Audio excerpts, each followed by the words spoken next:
Capítulo 6. Tobias Gregson mostra do que é capaz. No dia seguinte, os jornais só falavam do mistério de Brixton, como o chamaram. Todos faziam um longo relato do caso e alguns, além disso, acrescentaram editoriais. Havia neles algumas informações novas para mim. Ainda conservo num álbum muitos recortes e cópias tratando do caso. Aqui está uma condensação de alguns deles. O Daily Telegraph observou que na história do crime raramente houve uma tragédia que apresentasse características mais estranhas.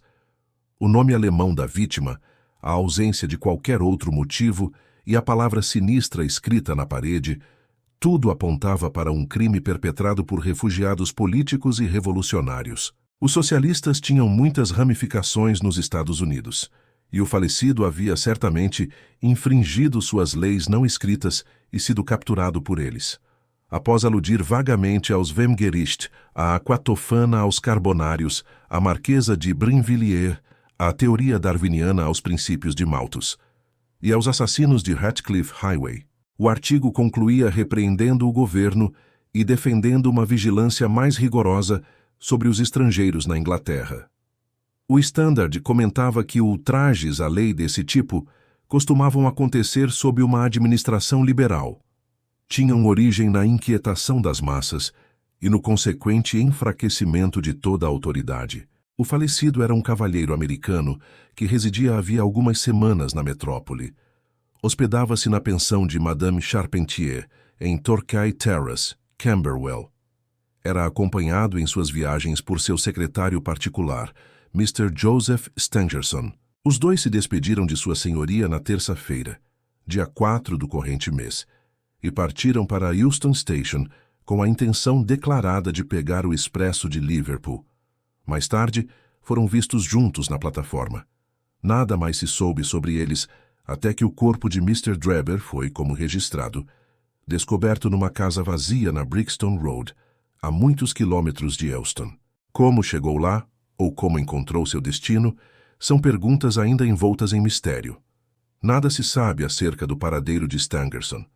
Ficamos satisfeitos por saber que Mr. Lestrade e Mr. Gregson, da Scotland Yard, estão ambos incumbidos do caso, e tudo nos leva a crer que esses conhecidos policiais lançarão luz sobre a questão rapidamente. O Daily News comentava que não havia dúvida quanto ao caráter político do crime. O despotismo e o ódio ao liberalismo que contaminavam os governos do continente tinham tido o efeito de lançar em nossa costa muitos homens que poderiam ser excelentes cidadãos, não fossem azedados pela lembrança de tudo por que haviam passado. Entre esses homens havia um severo código de honra, qualquer infração do qual era punida com a morte. Todos os esforços deviam ser empenhados para encontrar o secretário, Stangerson, e verificar alguns detalhes dos hábitos do falecido. Um grande passo fora dado com a descoberta do endereço da casa em que haviam se hospedado. Um resultado inteiramente devido à perspicácia e energia de Mr. Gregson, da Scotland Yard. Sherlock Holmes e eu lemos essas notícias juntos ao de jejum, e elas pareceram diverti-lo muito. Eu não lhe disse que o que quer que tenha acontecido, Lestrade e Gregson sem dúvida levariam a melhor. A isso depende do desfecho que o caso venha a ter. Ai, obrigado. Mas isso não tem a menor importância. Se o homem for pego, será por causa de seus esforços. Se escapar, será a despeito deles. É cara se eu ganhar e coroa se você perder. O que quer que eles façam, terão admiradores. Un sot trouve toujours un plus sot qui l'admire. Que diabo é isso? Exclamei, pois nesse momento ouvimos o ruído de um tropel no vestíbulo e na escada, acompanhado por expressões audíveis de desgosto por parte de Nossa Senhoria. É a divisão Baker Street da Força Policial de Detetives, disse meu companheiro gravemente. E enquanto ele falava, a sala foi invadida por meia dúzia dos mais sujos e esfarrapados moleques de rua em que eu já pusera os olhos. Sentido! Bradou Holmes com energia, e os 6 malandrinhos sujos perfilaram-se como estatuetas indecorosas. No futuro vocês enviarão apenas o Wiggins para prestar contas, e o resto de vocês deve esperar na rua. Encontraram aquilo, Wiggins? Senão, senhor, não encontramos, disse um dos meninos. Não esperava mesmo que tivessem encontrado. Persistam até conseguir. Aqui estão suas pagas. Deu um xelim para cada um. Agora vão e voltem com uma notícia melhor da próxima vez. Fez um aceno, eles debandaram escada abaixo como ratos, e um instante depois ouvimos suas vozes estridentes na rua. Pode-se esperar mais trabalho de um desses mendigozinhos que de uma dúzia de homens da polícia, comentou Holmes. A simples visão de uma pessoa de aspecto oficial sela os lábios dos homens. Esses garotos, no entanto, vão a toda parte e escutam tudo. São espertíssimos também. Só o que lhes falta é organização. É nesse caso de Brixton que você os está empregando? Perguntei. Sim, há um ponto que quero verificar. É uma mera questão de tempo, veja só. Vamos ter mais notícias agora do que esperávamos.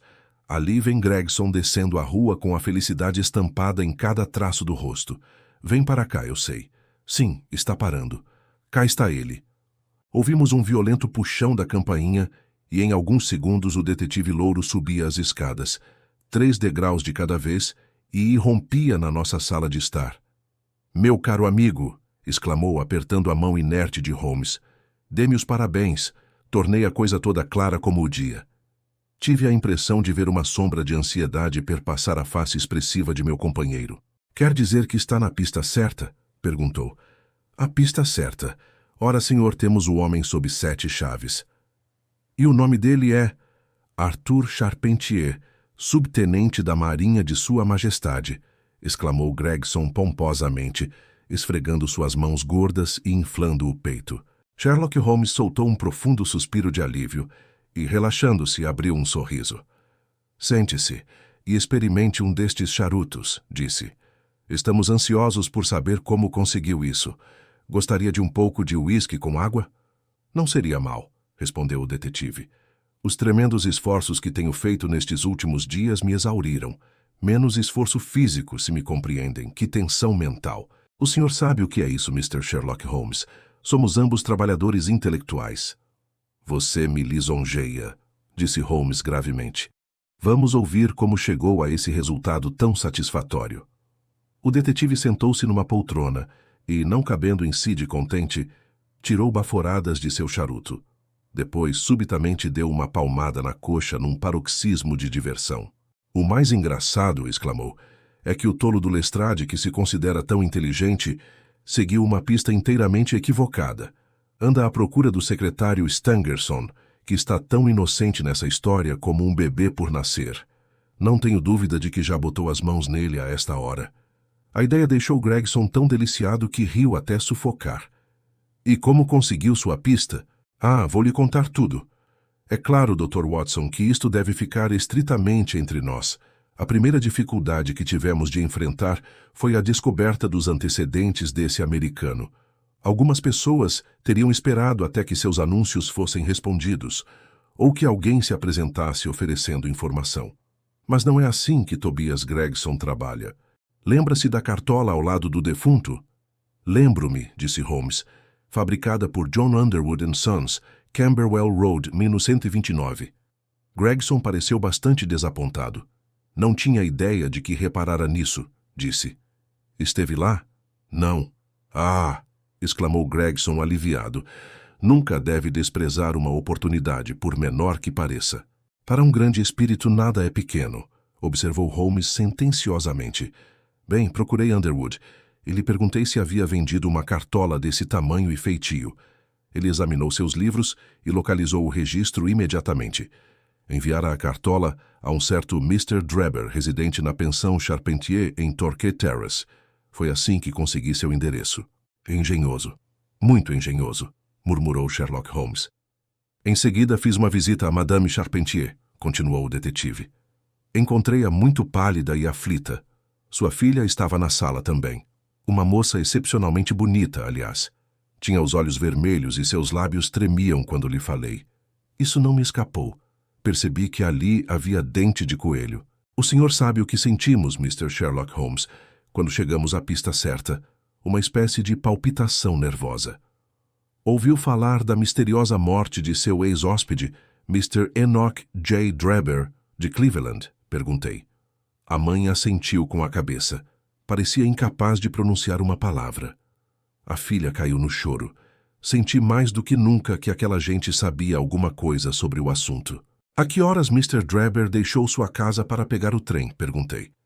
Às 8 horas, respondeu ela, engolindo em seco para acalmar sua agitação. O secretário dele, Mr. Stangerson, disse que havia 2 trens, um às 9h15 e um às 11. Ele deveria pegar o primeiro.